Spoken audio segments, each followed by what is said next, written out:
All right, now we should be up and running.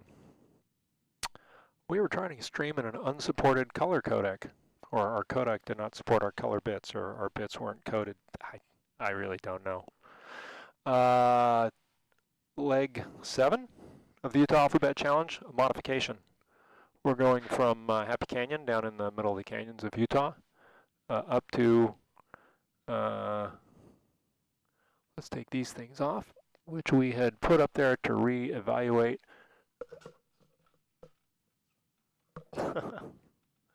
That's funny. We had put up there to re-evaluate our trigonometry for our screen dimensions. I realized this morning that I was calculating the fields of view based on how wide this front screen is opposed to what the visual range is, so I put a couple pieces of tape up there so I could measure the actual visual field of view, which is a couple inches shorter, which then changed the field of views for these two screens, and now we hope we've got a more realistic setup all the way around, although it was pretty realistic before. So Happy Canyon down in the middle of the canyon, up to Heber. Originally we were going to fly to Goshoot, which is in the town of Ibapah, which is way out in the middle of the West Desert of Utah, but unfortunately it's in the middle of a restricted area, and it's restricted from 100 feet AGL to like 52,000 feet. So that's a no-go zone. So I just searched for towns in Utah that start with I, and Independence, Utah is right next to the Heber airstrip. So that is our target for the day. We'll check out the flight real quick.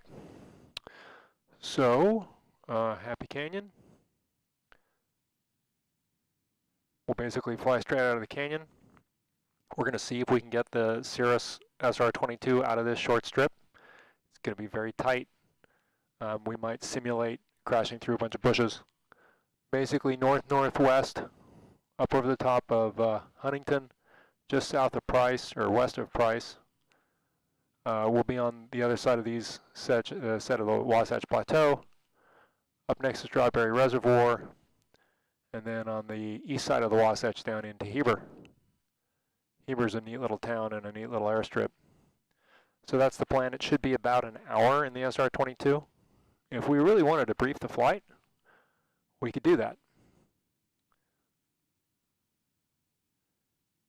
ForeFlight will generate a briefing based on your departure time. Basically pull up what you need to see. We've got a convective SIGMET, which is far south of us. We've got an AirMet for mountain obscuration, which is in our crossing area. So we'll have to, make sure we're not flying in the clouds in the middle of the mountains. Turbulence low in the general area from where we start. Moderate. Be interesting to see how that gets simulated. Turbulence high we don't have to worry about. Check out the weather. Looks like we've got our METARs or VFR all the way up. PIREPs are all at higher altitudes than we're going to be. We can basically look at the prog charts. That mountain obscuration. So basically it looks like we've got some mountain thunderstorms. But other than that, relatively clear. Surface winds. TAFs look good. Wind chart, which we can pick against our altitude. Looking fine, so we're going to have sort of a crosswind the whole way. Vertical crosswind charts.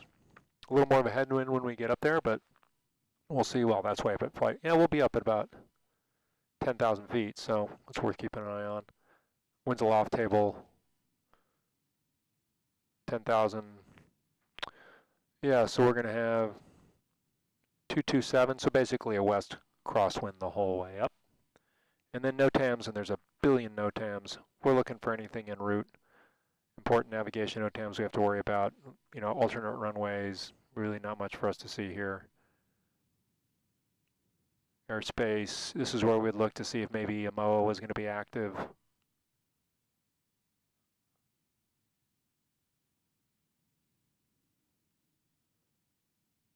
Yeah. We look for NOTAMs runway at our landing airport.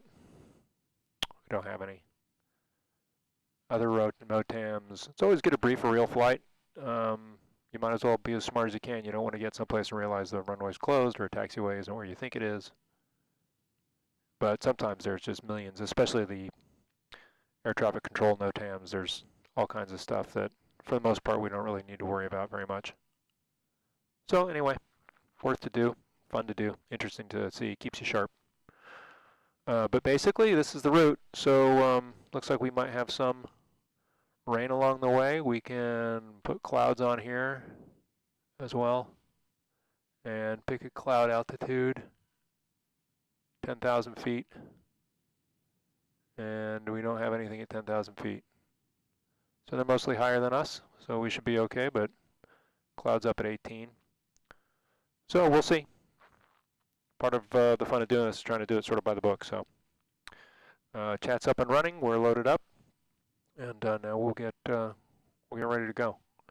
This is also test run 2 for the new camera, which so far I'm really liking. The vote was for the more wide view, which we've got. It looks like that isn't too dark. I can always try to increase the gamma just a little bit to brighten it up in here. I don't want to make it too bright though, or else we lose the nice contrast of the outside view. It looks pretty good. Sorry for that. Okay, we'll skip the rest of the checklist. Nav, landing, strobe. And so here's the key thing. This is a little bit of a sketchy takeoff here. We don't have really the amount of, how would I say, takeoff distance we would like. That's weird. I can really hear this through the headphones now. Much more than I could when I was using the actual headset. I also presume I've lost that cool audio sound, that cool aviation headset sound, but that's all right. Any port in a storm. We're going to take every inch of this runway that we can muster here, because we're going to need it.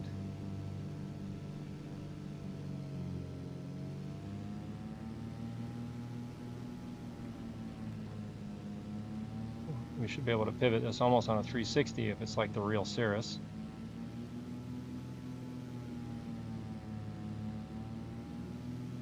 Come on, baby.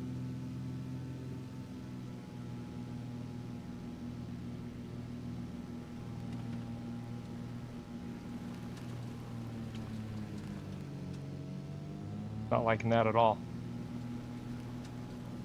Well, it's a simulation. We didn't keep nearly as much terrain as I would have liked.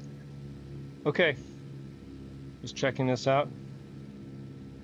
You're right, it is 20% flying and 80% troubleshooting. There goes some birds flying overhead. Watch out for the birds.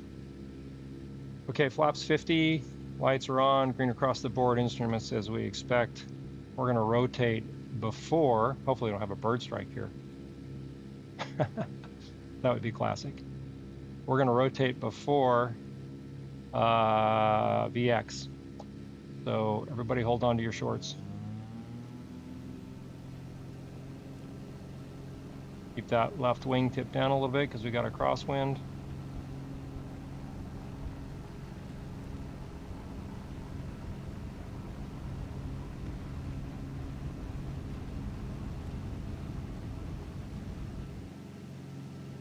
And quickly put our nose down to get speed. We made it. That was sketchy.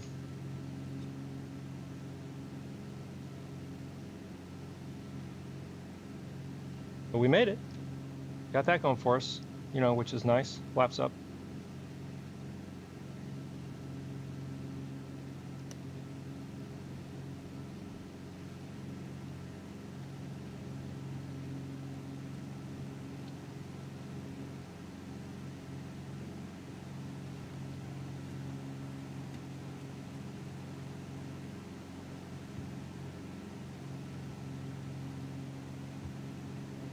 It is really weird. Totally different from what I'm used to hearing. Turn up the Dirty Devil Canyon here.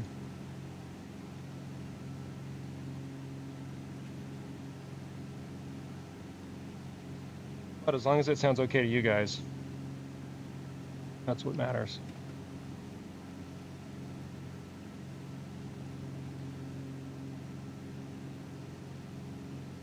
Okay.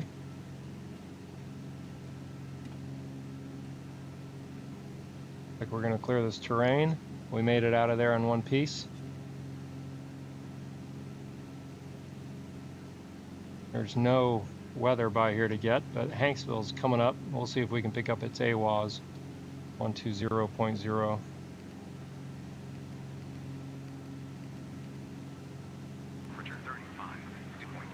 Yep. You guys hear that, right? Automated weather observation of Hanksville Airport. Wind 2003, 11 knots, gust 17. Visibility 4.5 miles. Rain, no significant cloud. Temperature 35, 2.2. Altimeter 3031. 3031 on the altimeter. Okay. Thank you very much. And then if we want to pick up advisories along the way, 127.55 looks like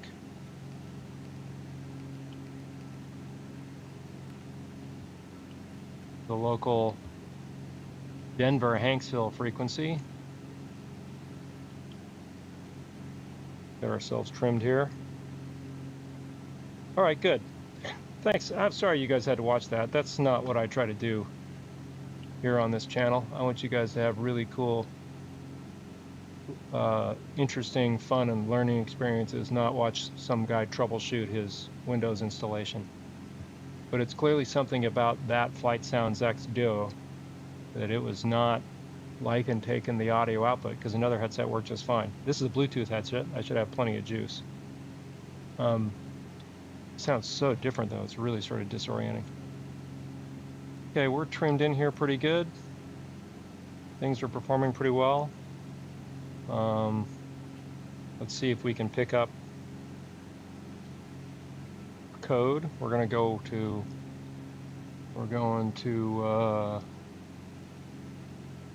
KHCR at 10.5. For 4 Echo Delta, contact NorCal departure. How's that audio? Too loud? Too soft? That center call that we just heard? Let me know. I can adjust it here. Hey, father, son. Good to see you guys. We can tell them that we are... 374 Echo Delta, NorCal departure. Thank you, radar contact. 16 miles east-southeast of Hanksville, the OR, and that we want advisories.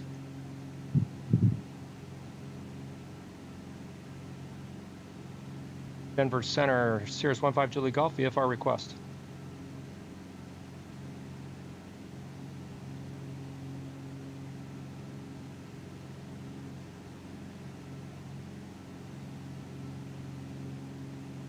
Hopefully the transmit's working. Hopefully the mic is working.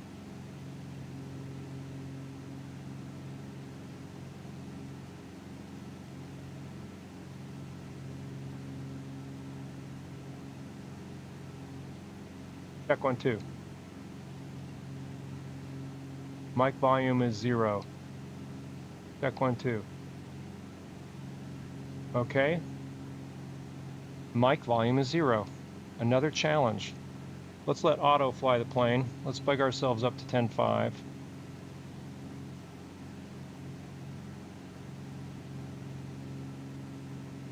Let's do an indicated airspeed climb of VY. Let's go nav mode. And let's put auto in charge while we troubleshoot this. No mic. You guys see my mic. You guys hear my mic. I bet it is in the PilotEdge settings. Here, I'll show you guys so you can see what I'm doing. So PilotEdge is an amazing service. Got a great plugin, very helpful. Preferences, output, input device, Dell. There we go. And then we can test it. This radio debug tool. First of all, it shows you your frequencies. It shows you whether or not you're transmitting on COM 1 and 2 and stuff. It's really cool. Like I'll hit COM 2 here on the freak, and then you see it just turned on there, which is cool. So you can go into test mode, and then you should be able to hear yourself. Check 1, 2. Delta contact NorCal Yeah, approach 135.1. now we're working. Okay. So a little troubleshooting for you there. So now we're going to tell them that we're due east of the Hanksville VOR. 13 miles. Put this back. Audio struggles today. Now we should probably be on 133.6, so let's go to that instead.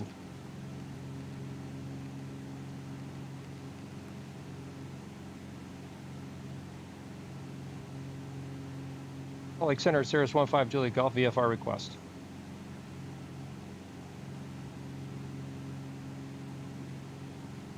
Number 374 Aqua Delta NorCal approach, the Oakland altimeter 3011.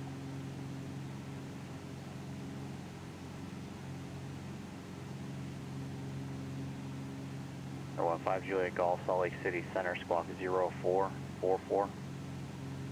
0444, 15 Juliet Golf.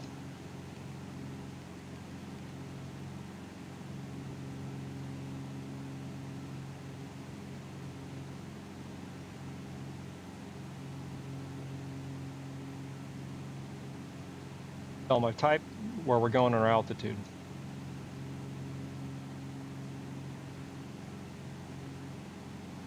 And then we'll lean our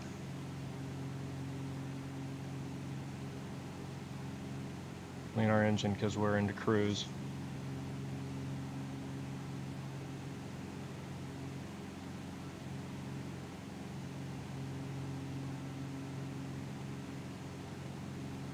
Number 15 Juliet Golf is radar contact 12 miles east of the Hanksville VOR, altimeter 3016. Say again your aircraft type, altitude with your request, please. Cirrus SR-22, 10,500. We'd like advisories to Hotel Charlie Romeo, please. Number 15 Juliet Golf, roger. Great. Okay. So they're watching us. In the meantime, San Rafael Swell in front of us, giant clamshell-shaped fold in the earth, which looks pretty incredible. Looks like the new camera is performing well. That looks good.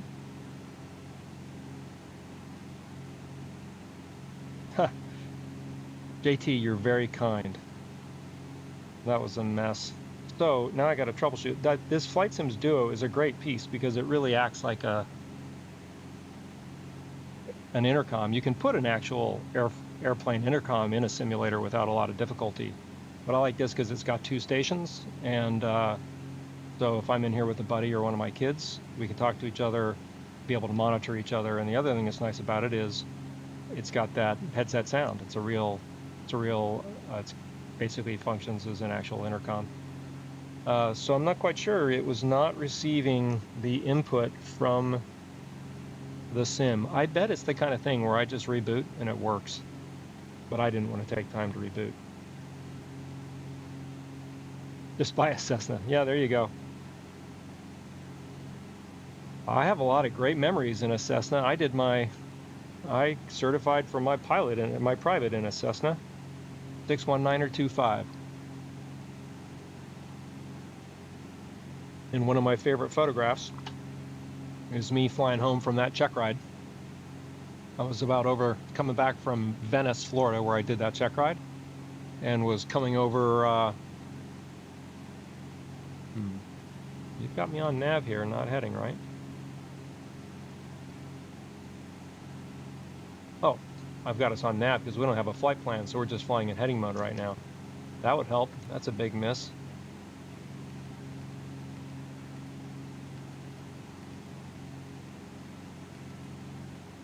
Now we can go into nav mode. There we go. Anyway, so did the check ride in Venice, passed it, and then was flying back and was over the top of Sarasota, maybe? Just before I got to the Tampa Bravo shelf. and just beautiful. Sun was going down. You know, it was quiet on the radios. Just some high cirrus clouds, sun going into the ocean. It was just really great. And I took a picture looking out the left window with that beautiful Cessna overwing, and it's one of my favorite pictures. It's got, it hangs on my wall behind my head in my home office. I wonder if I could find it on here. If I can find it, I'll drop it into the chat. I can probably look at ForeFlight and see when that flight was, because it'll be in my logbook. One moment. All entries go all the way back to when I was flying 619.24. This, oh, there we go, 619.25. Sim time. KSPG to Venice, January 25th. That's the date, January 10th. Oh, and it looks like I added pictures. Let's see if I put them in there. Nope, that was after. That was me taking my sister-in-law down to Venice for a $400 hamburger. So we qualified, certified before that.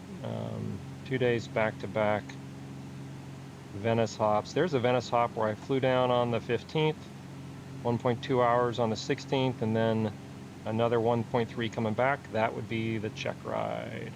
Yep. You can see it's the check ride. Look at the map. If you guys can see that.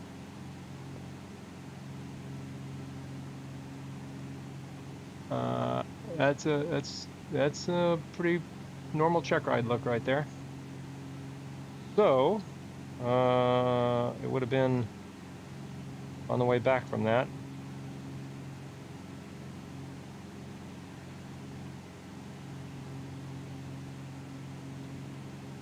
Yep, there it is. Found it.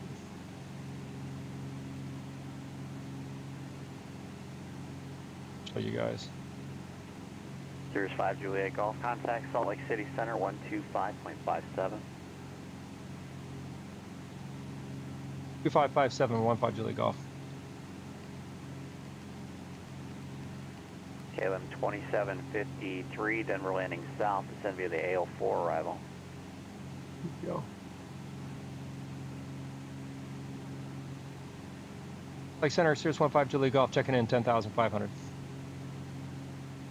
Air 15 Juliet Golf, Salt Lake Center, roger.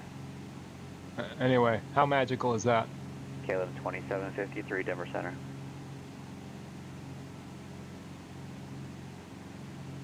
Just the best. KLM 2753, Denver Center. So that was on January 16th, 2019. Seems like a million years ago. Let's see if we can find that. January 16th, 2019. I was doing a lot of flying back there. 53, Denver Center.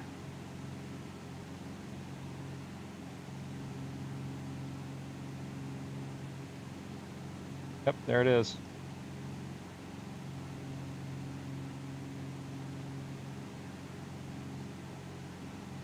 Here we go. Let's see if we can do this. Nope, it won't let me drop it into the chat. Well, that's too bad. Good times. Okay, we're right over the middle of the San Rafael Swell now. We're well on our way.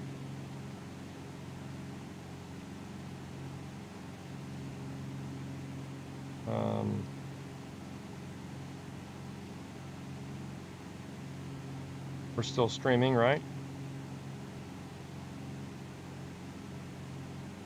Sounds like he lost that guy.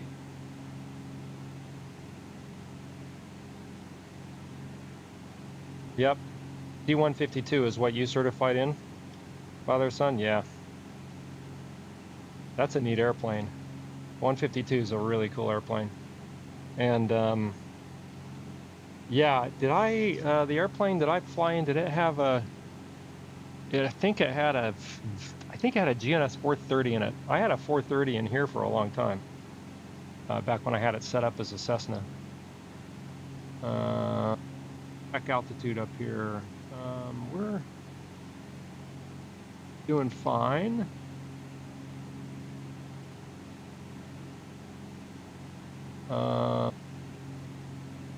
We're actually okay. We're gonna go through a pass at about 8.5. We'll have 2,000 feet. We'll be fine for that. We'll be a little skinnier just to the short of Heber. The key thing will be figuring out Heber approach if we're gonna go left or right. We're crossing right over the top of I-70 right now. So if we want to see where we are on the map. Number 4 at Delta, contact NorCal approach 127.4. We are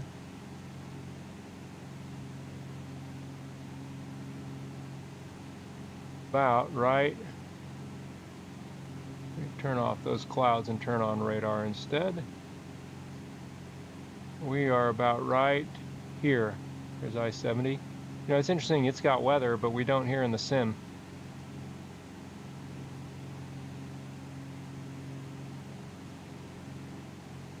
Maybe in an update here, it'll give us clouds all of a sudden when we don't expect it. Sometimes that happens. Really cool scenery around here, though. 4 Echo Delta, NorCal approach, Roger. Executive altimeter 3000. Marcus sounds like he has a cold. 4 Echo Delta, Roger. Expect then visual approach runway 20. This looks great, doesn't it? We've got that first row of cliffs and then that second row of cliffs, and then you've got the uplift of the mountains in the background. That's really cool looking. We flew into Green River and out of Green River in the Alphabet Challenge a couple flights ago. That's just off that wing. Okay, how are we doing here? If we want to read across to the top of the MFD, you can see a couple of things. You can see our ground speed's 186 knots. We are cruising. We never leaned the airplane, by the way. And we need to switch tanks right now, so we'll switch tanks. She's still running, which is good. We've got our track, both our direct track and our actual track. Estimate time en route, 30 minutes.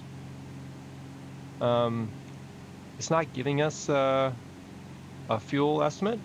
If we're in the TorqueSim Cirrus, it gives you that. It'll tell you how you're doing for gas. We can go to our engine screen here, and it gives us our fuel calculation. We got 39 gallons. We've got plenty of gas, but we can run for better economy. So you can see the economy value down here in the corner. What we'll do now is we'll run lean a peak. So we set the power that we want, and we're up at altitude, so we want maximum power. And then we basically take her back till she starts to cough a little bit. Gets a little rough, and then we enrich it again, and we watch those EGTs, those are the exhaust gas temperature readings, go up until they peak. And they're peaking about 1470. Number 207. So we'll back off about 70 degrees. You filed an airway as a waypoint. You didn't file where you wanted to join the airway or where you wanted to exit the airway. And that's running lean a peak. And that's probably we could go best economy by killing some power, but we want to get there in a hurry. So we can see there that now we went from 19 miles a gallon to 14, or 9 to 14. So that's, 50% increase, which is good for fuel economy.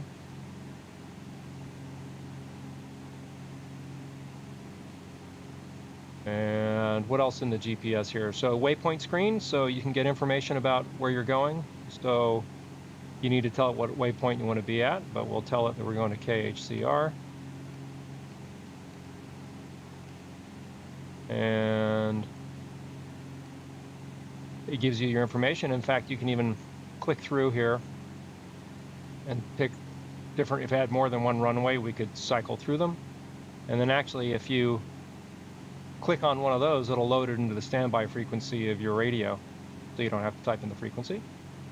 So that's our waypoint page. We can pick an airport as the nearest waypoint. We can pick an intersection. We can pick a, I don't know what that's supposed to be. Maybe that just loads my destination, but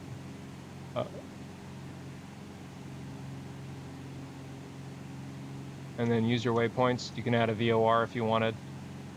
So Hanksville VOR is H as Hanksville is HVE. We'll try that out. See if it'll load it up. Yep. So then it gives you your VOR information. Shows you where it is on the map. That's your waypoint pages.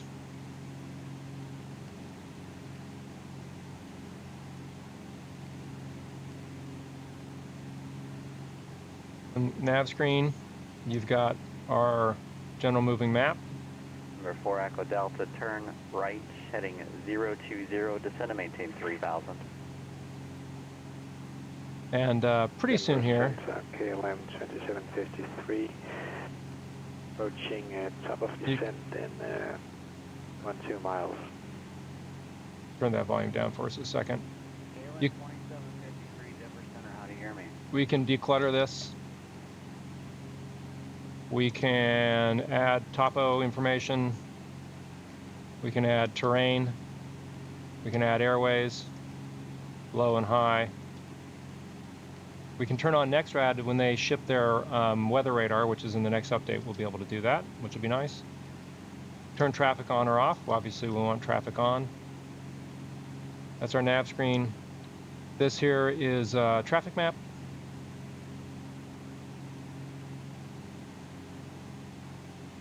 Storm scope.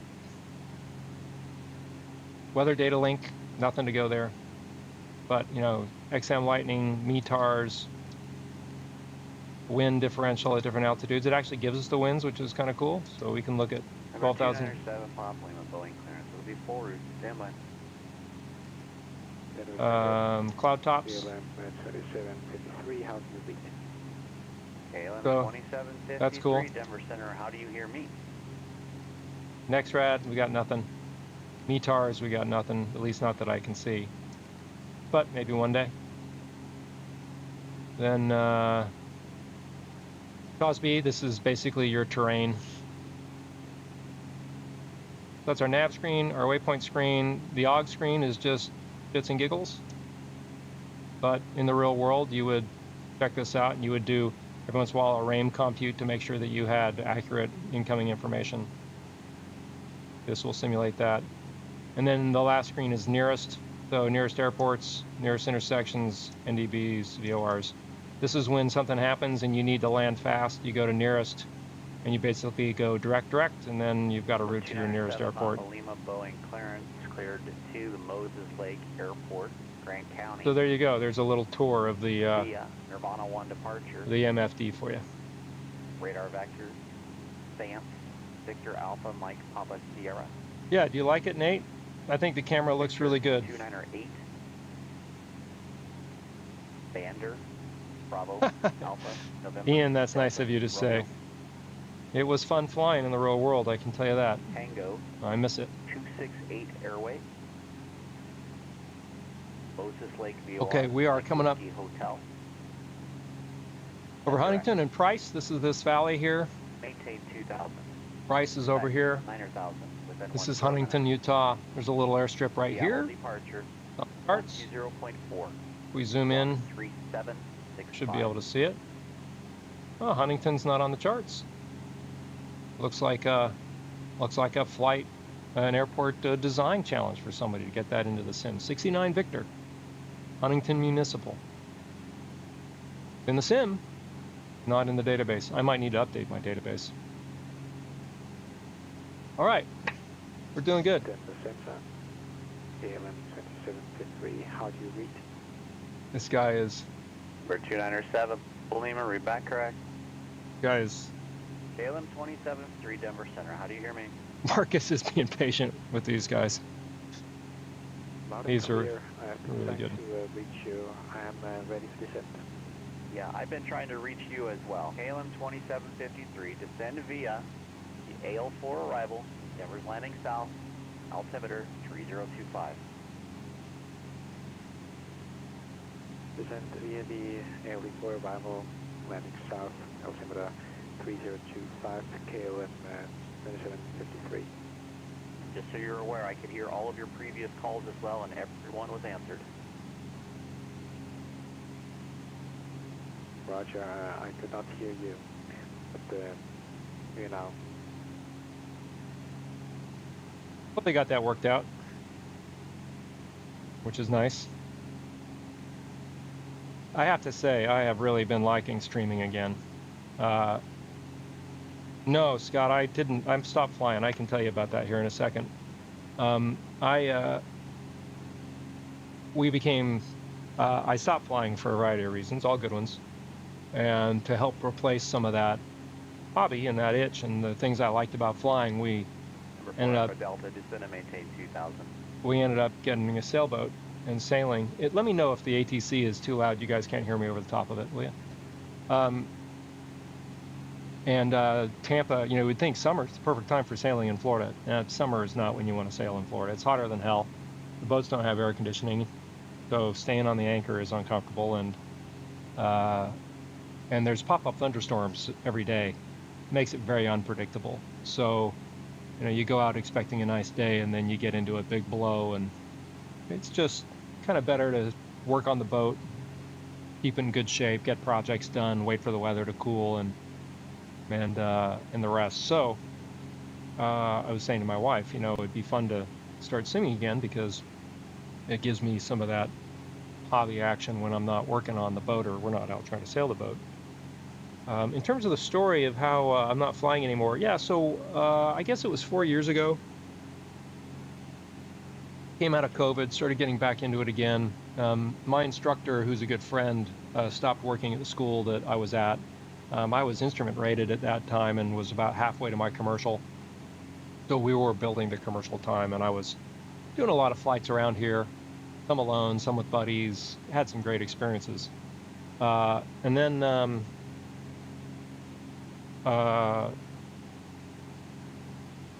you know, COVID hit, and that obviously created an interruption, but we came out of COVID and I was back into it. I think I just said that. And was starting to build up some time, and then I switched to a new instructor because he was sort of out of action for me.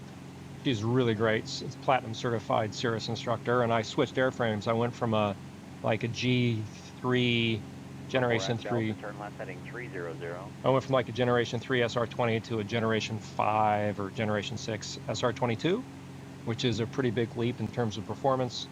But I had air conditioning and it was great, and so I started getting comfortable in that platform, and then that lease ended for her, and then she Golf to Carbon County, altimeter 3026. 26, thanks, 5 Julie Golf. She switched her platform to an SR-20, so I went back to a Gen G6 SR-20. I was getting comfortable with that. Anyway, Number 4 at Delta Airport, about those airplanes are on the outside. expensive to rent. And thank you, visual approach, runway 20, contact. they were only getting more expensive. So I sort of figured it was time for us to buy a plane. And I was well down the road of that, both legally as well as financially. And then I was talking to my wife about it, and she just said something that was really observant and smart. She said, you know, I don't really want to fly in it with you until the kids are in college. Your son doesn't even like roller coasters, so he won't go flying with you.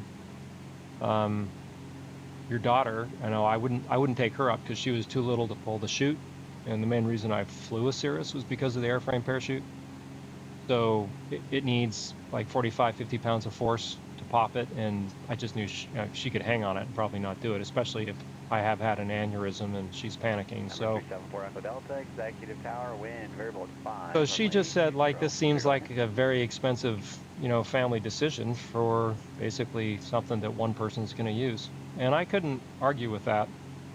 So then I had a decision, like, do I keep going toward my commercial? Do I keep paying a lot of money to sort of just bore holes in the sky when really we won't do any of the family stuff that I would hope to do, at least for a couple of years? And I just ultimately decided that if I couldn't fly 120 or more hours a year to stay proficient as an instrument rated pilot, and down here in Florida, like, you really should be instrument rated. There's just too many marine layers and too much pop-up clouds, and it's just hard to get from A to B, especially in the summer,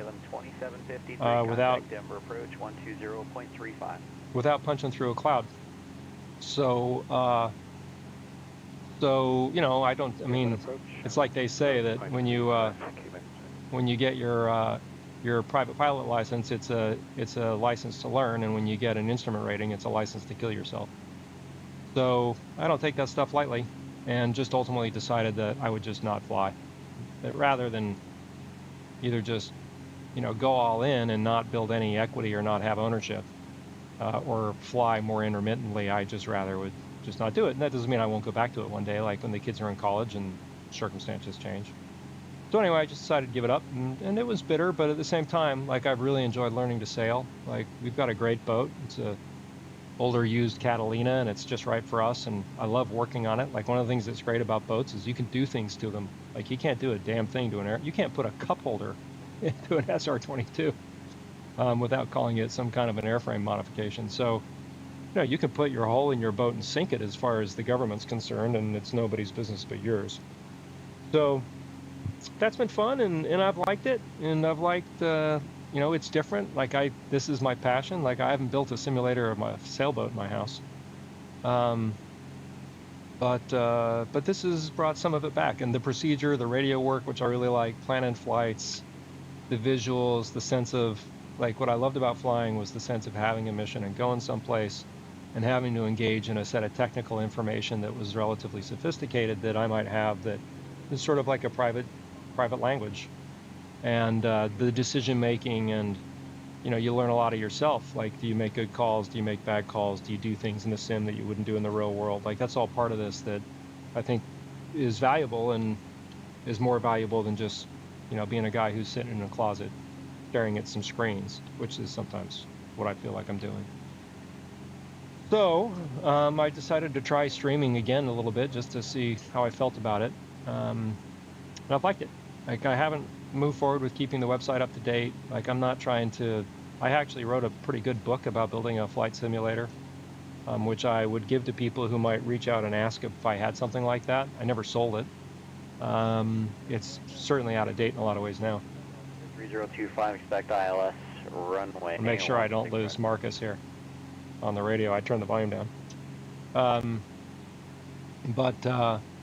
But it's been fun, and it's been fun engaging with some people online again. Like, I only have a handful of viewers, but you guys are into it, and you're passionate about it, and you give good feedback, and it's fun talking to you. And yeah, so I think I'm going to go through the cat ratings again.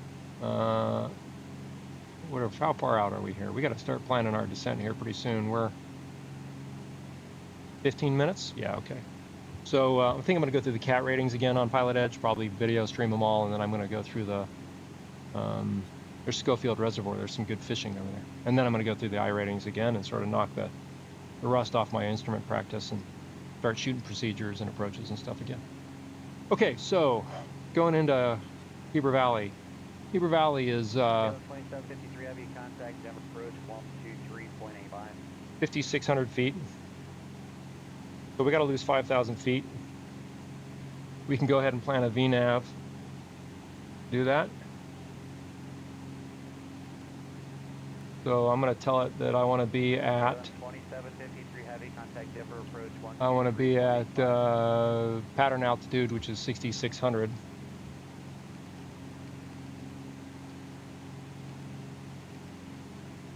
And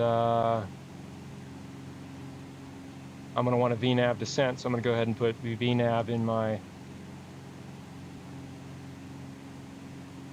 in my, see if you can see it on the PFD, but now it's got vertical path up there at the top, which theoretically it should now hold my vertical flight on the way down and start taking us down. Top of descent's only 30 seconds away if we want to do that. I don't need to go down at 800 feet a minute though, so we can adjust that. We can be a little more. 2753 heavy, Denver approach at Skipper, cleared ILS, runway 16 right approach.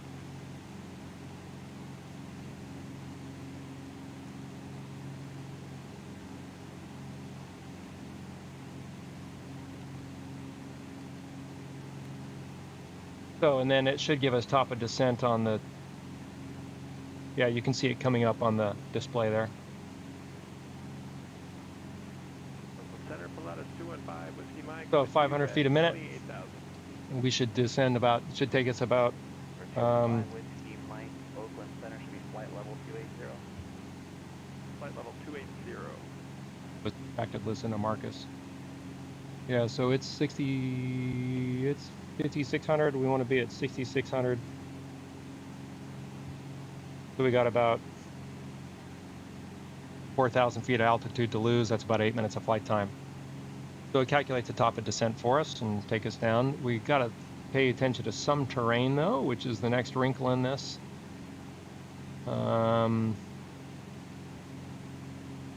Let me see, if it wants us to start the descent at about Strawberry, and we still need to be, yeah, so I'm going to cancel the vertical nav,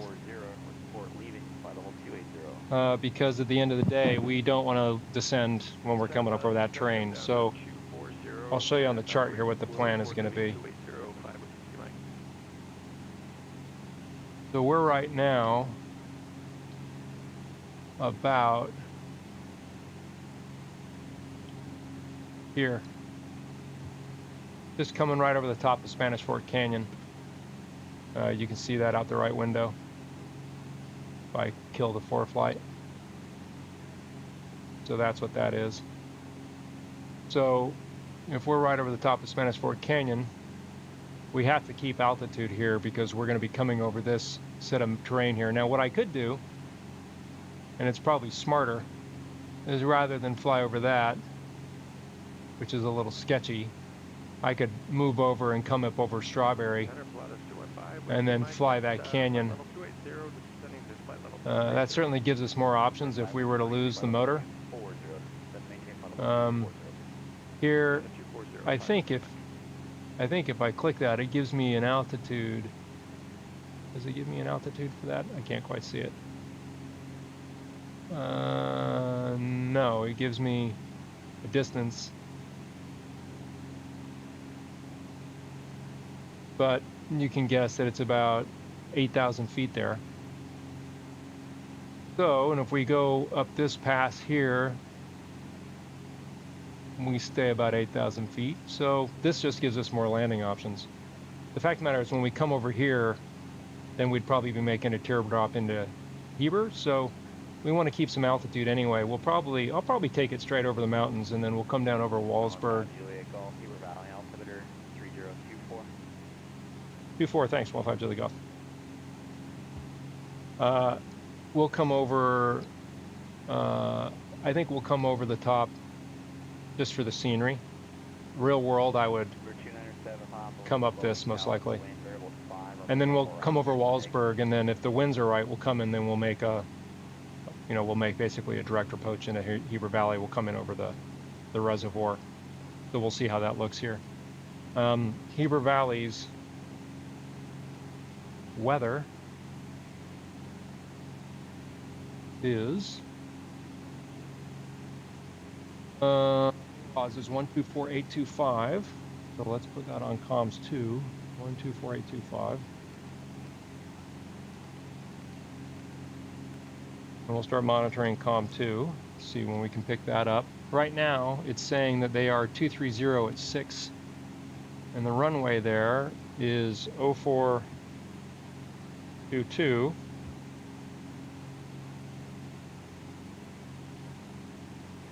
So runway 22 is best wind. And if I look at the procedure at the chart, PTAP is 122.8. Let's go ahead and put that on COM 1.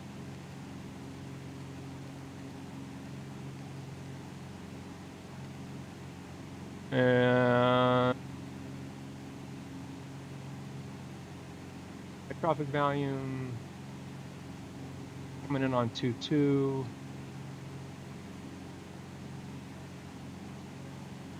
Like it is standard left-hand traffic.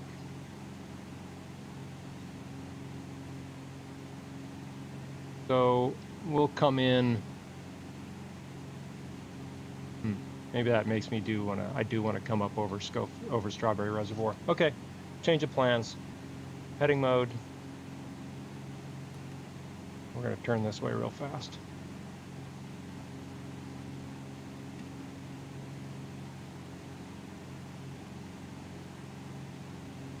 So we're going to be making our approach into 2-2. This works out better for us. Come out here over Strawberry Reservoir.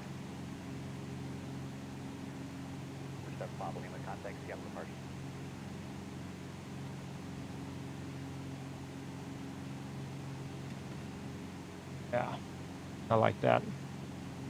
So we'll come up over Daniel Pass, which is 8,000 feet. We'll have plenty of altitude. And then we'll come into Heber Valley, and we'll make basically a long left base entry into Heber Valley for 2-2. Okay. Let's see what's going on in the chat.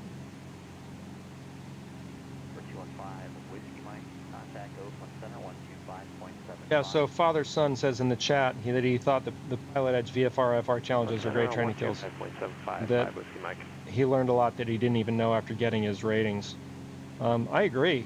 I'm lucky to have a good relationship with Keith, who runs PilotEdge, and he's a damn good pilot, first of all.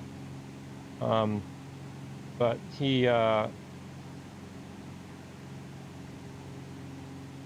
he very much wants that thing to be about proficiency.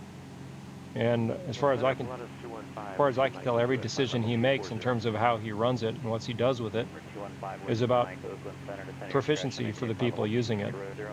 So it's, it's a great tool. It's a lot of fun. Like if you're not, like when I was just simulating and I wasn't a pilot, it was great because it was a way to engage in real world stuff. But at the end of the day, like he wants it to make people safer pilots. And I think it's one of the reasons those ratings and things are as challenging as they are. Okay, we're just flying in heading mode here for a minute. We could hand fly it. That'd be fun. Make our way over Daniel Pass. Let's go ahead and do that. Oh.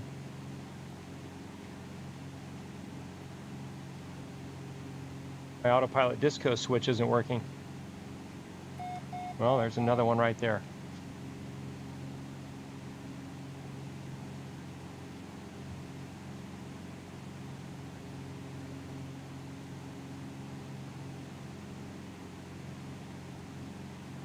Okay.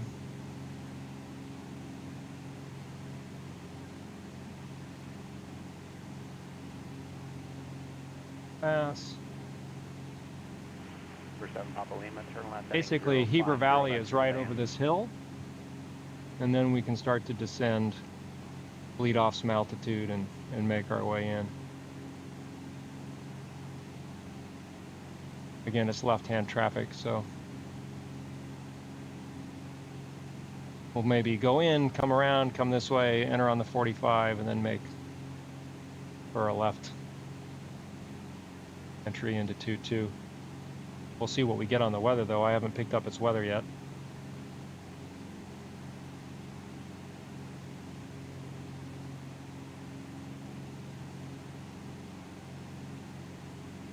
Yeah, I'm really liking the new camera.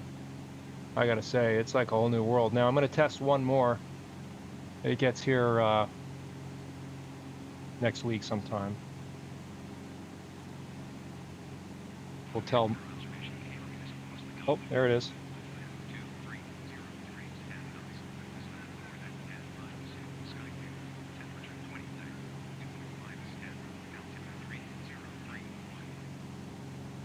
Zero,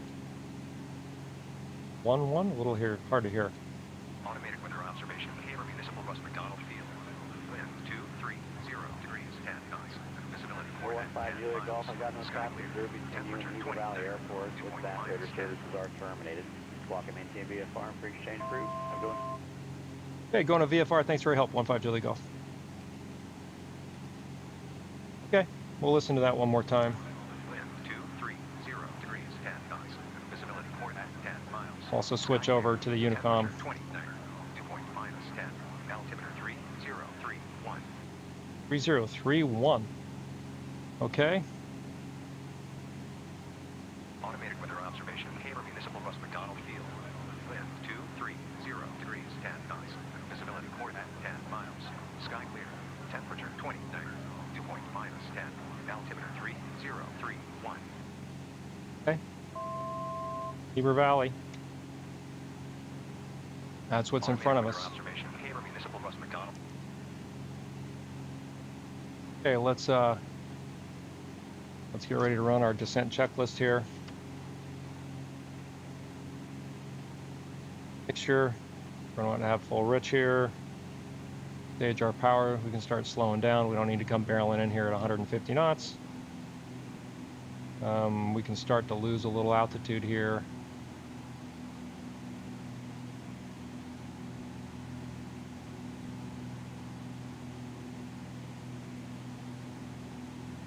Good. And cabin heat is set as required. Landing light is on. The fuel system, everything looks good. Brake pressure, we got brakes. But we're going to basically come down here, lose some altitude over the valley, come in, fly abeam the runway, and then enter on a right downwind, on a left downwind for 2-2. That's going to be our plan.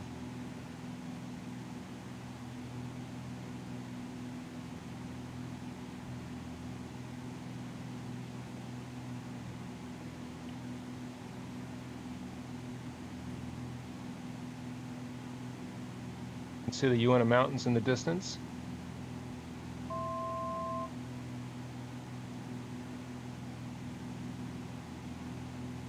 Okay, we're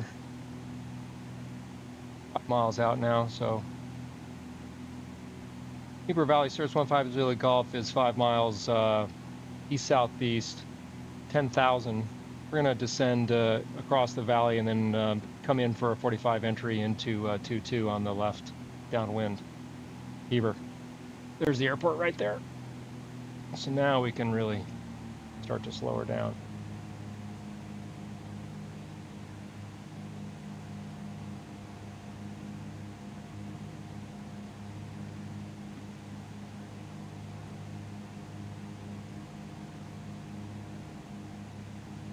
It might be hard for you guys to see, but there's the runway. So we're going to come down here, bleed off some altitude.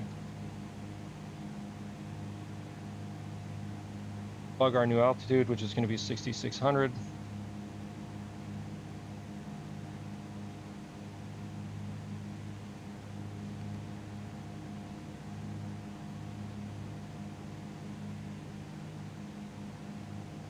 VFD view here.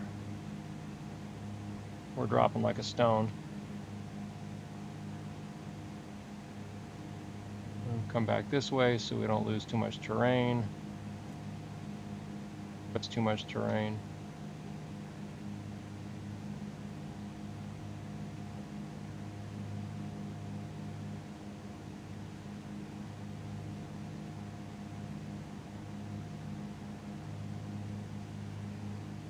Two 2,000 feet to go.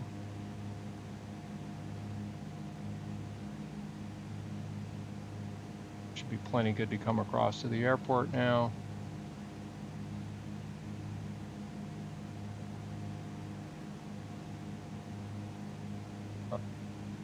That's out of the departure corridor. That's looking a little, well, we can make that turn in for, well, I don't like that terrain out there. So let's Let's go this way.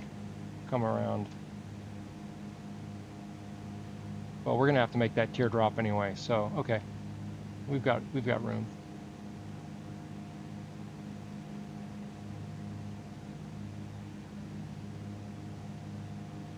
Five Juliet Golf. We're over town, just a few miles east of the OFAR departure end. We're going to be coming in along the mountains and then making a 45 entry for left downwind and 22 Heber. Okay, less than 1,000 feet to go.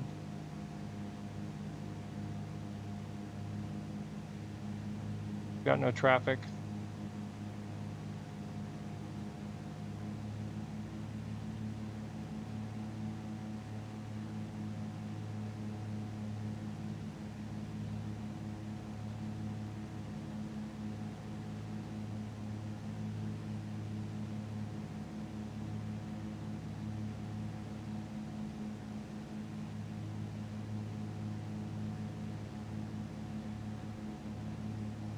Have right traffic into this going this way, but interesting. I don't see it on the chart.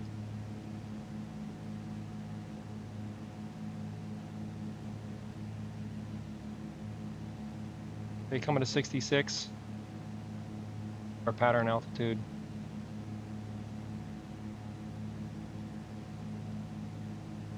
Low, give us some power here. There we go.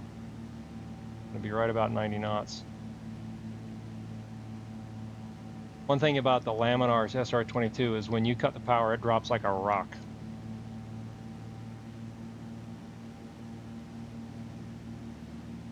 So it's the whole pitch for power thing is a little crazy. Heber Valley 15 Juliet Golf is making for a left downwind entry into 22 Heber.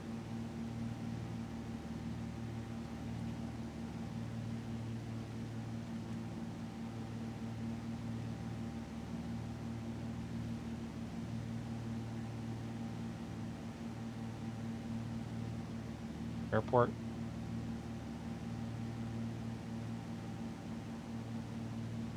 Heber Valley 15 Juliet Golf is on left downwind for 22 Heber.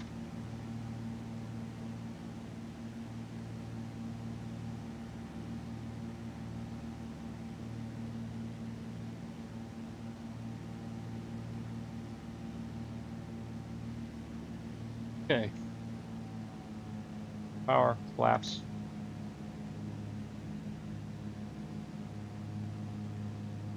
Heber Valley 15 Juliet Golf turning left base for 2T Heber.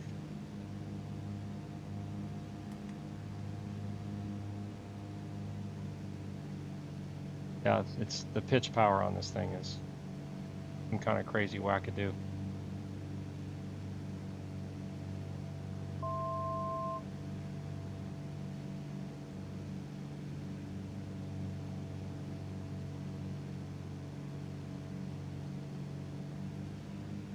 Flaps.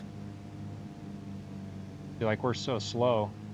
Your throttle is not supposed to make you slow. Your pitch is. Heber Valley traffic 15 Juliet Golf turning final for 22 Heber Valley. It's got us at 67 knots, which is just craziness for our nose altitude. Our nose attitude, I mean. We're on the glide slope though. Hey, I see what I said there. Pitch, pitch, pitch, trim, trim, trim, trim. I think I'm fighting this thing to not climb with this power setting.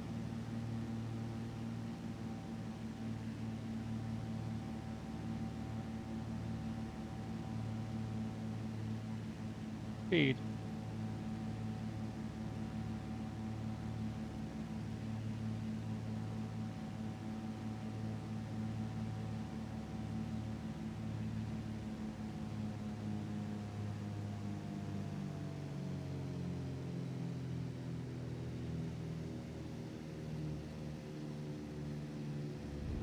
There we go. Landings are getting better.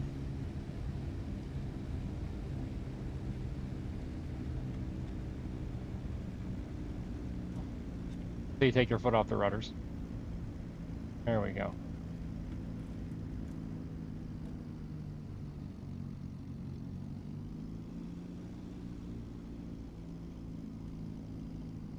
Center lines there for professionals, my instructor used to say.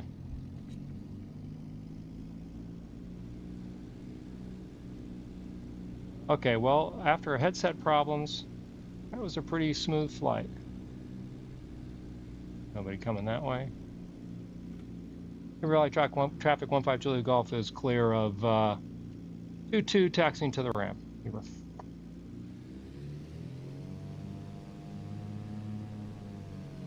I have to troubleshoot my headset.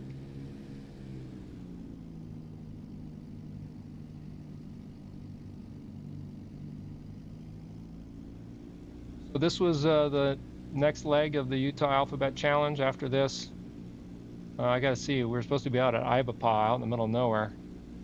Now that we're here at Heber, I'm not quite sure where we go next. H-I-J. I don't remember what I picked for J. I'll have to look. I think we have a J.